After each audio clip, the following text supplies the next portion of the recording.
So yesterday we brought you part 1 as we run down each Premier League club's most expensive signing, starting with the least expensive, which was Huddersfield's Steve Mounier.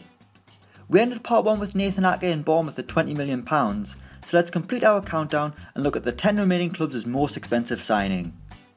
In 10th place we've got West Ham United, whose most expensive signing is Marko Arnautovic, who cost £25 million this summer from Stoke City. Heads were turned when West Ham paid a ridiculous amount of money for the Austrian winger, who has impressed in the Premier League ever since arriving at Stoke, although we've seen hints of the attitude problem that had hindered him earlier in his career. Well, the Hammers will be wishing they spent their money elsewhere, because Arnautovic has brought nothing to the table since arriving, with all he has to his name so far being a stupid red card for an embarrassing elbow on Jack Stevens away to Southampton that saw him pick up a 3-game ban. Money well spent. In 9th place we've got Leicester City, whose most expensive signing is Islam Slimani, who cost £29 million from Sporting in the summer of 2016. After winning the Premier League title, Leicester had a bit more of a pulling factor with the lure of Champions League football, but still needed a marquee signing to make them look like a big club. That signing came in the shape of Algerian forward Islam Slimani, who scored 27 goals in 33 league games for Lisbon the season before. The big man managed just 7 goals in his first season for the Foxes though, as he struggled to fit into the side that had zero confidence after a bad start of their title defence. Slimani was close to being sold during the summer, but remains at the King Power Stadium, despite being even further down the pecking order. In 8th place it's Crystal Palace, whose most expensive signing is Christian Benteke, who cost £32 million from Liverpool in 2016. The Belgian became one of Liverpool's most expensive ever players the year before when he signed from Aston Villa for £32.5 million, but after a disappointing season at Anfield where he managed 9 Premier League goals, Benteke was on the move and Crystal Palace forked out over £30 million to bring in the goal scorer. It was an investment that paid off though, with Benteke scoring 15 goals last season as Palace fairly narrowly avoided relegation, and they'll need the Belgian to start firing again this season if they're to avoid the drop once again. In 7th place we've got Tottenham Hotspur, whose most expensive signing is Davinson Sanchez, who cost £42 million this summer from Ajax. It seemed a strange signing at the time, as it didn't appear that Spurs needed another first team centre-back to go alongside Jan Vertonghen, Toby Alderweireld and the versatile Eric Dyer, with maybe a backup option what was needed. But ever since Sanchez made his debut, it's clear to see why Pochettino burst the bank to bring in the Colombian centre-half, whose no-nonsense style perfectly complements the ball-playing Belgians alongside him. At 21 years old, Sanchez will continue to prove his worth for years to come, but probably won't be Spurs' record signing for too long if they intend to keep competing for the title. In 6th place we've got Everton, whose record signing is Gylfi Sigurdsson, who cost £45 million this summer from Swansea. Potentially the signing that cost Ronald Koeman his job, why on earth did the Toffees feel like they needed to shell out a club record fee on Gylfi Sigurdsson, a midfielder who plays in an already stacked area of the pitch for Everton, rather than spend the money on a marquee striker to replace Romelu Lukaku, who took his goals from Goodison Park to Old Trafford? It hasn't worked out at all so far for the Icelandic playmaker, other than a stunning Europa League goal, so for his sake hopefully the new Everton boss can get Sigurdsson playing. Otherwise it's £45 million down the drain. In 5th place we've got Arsenal, whose record signing is Alexandre Lacazette, who cost £46.5 million from Lyon this summer.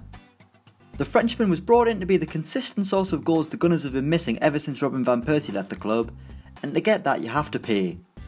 After banging them in for Lyon, Lacazette has started moderately bright in the Premier League, but his goals are yet to get Arsenal seriously competing at the top of the Premier League, suggesting problems lie elsewhere. Well, I mean, it doesn't suggest it, it's clear for all to see. But as long as Lacazette keeps scoring, he can justify his price tag at least. In 4th place we've got Liverpool, whose record signing is Naby Keita, who will cost £48 million from RB Leipzig when he arrives next summer. Yes, Liverpool's most expensive signing isn't even at the club, with Jurgen Klopp's men agreeing a deal in advance to bring Naby Keita to the Premier League, paying £48 million for the privilege, after failing in his attempts to bring him to Anfield earlier in the summer.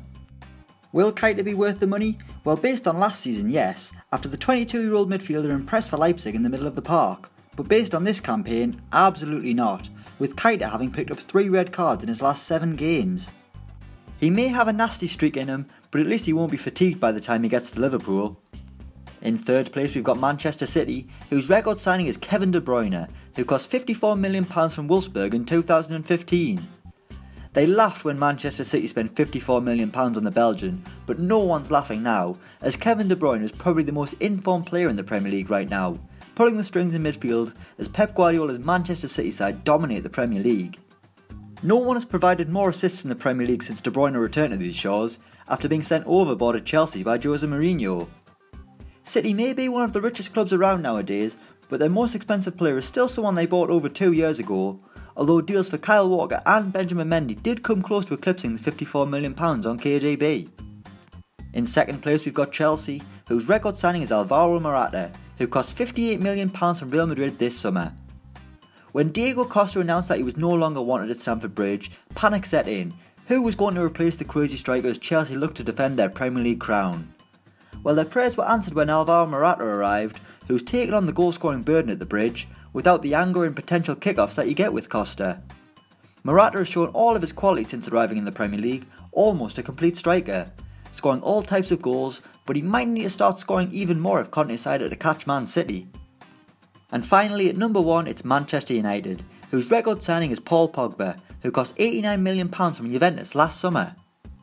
The former most expensive player in the world before Neymar decided he was sick of being in Messi's shadow, Paul Pogba is the most expensive player in Premier League history, and before you hit up the comments, Lukaku's initial fee was £75 million, potentially rising to 90, potentially.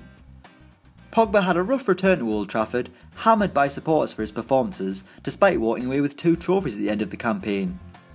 Regardless of what you thought about the Frenchman last season, you can't deny his quality this time around, with Pogba playing like a man possessed before his body gave up on him and he was struck down by injury. £89 million, endless haircuts, but only one dab. So that's every Premier League club's record signing in order of price. Let us know your thoughts in the comments below. Thanks for watching and don't forget to like, share and subscribe.